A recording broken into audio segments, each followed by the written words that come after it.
Here I have Samsung Galaxy M34 5G, and today I'm going to show you how to take screenshot on this device.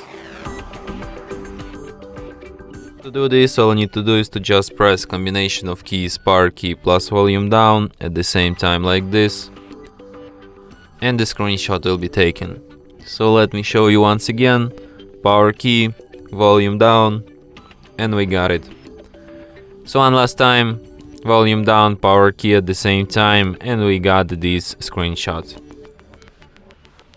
So when you're done taking the screenshots, you can find them in gallery, in the screenshots album, and here they are.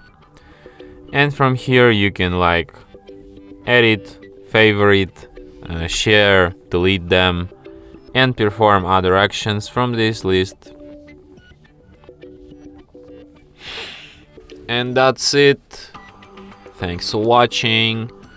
If you find this tutorial useful, don't forget to hit that like button and subscribe to our channel.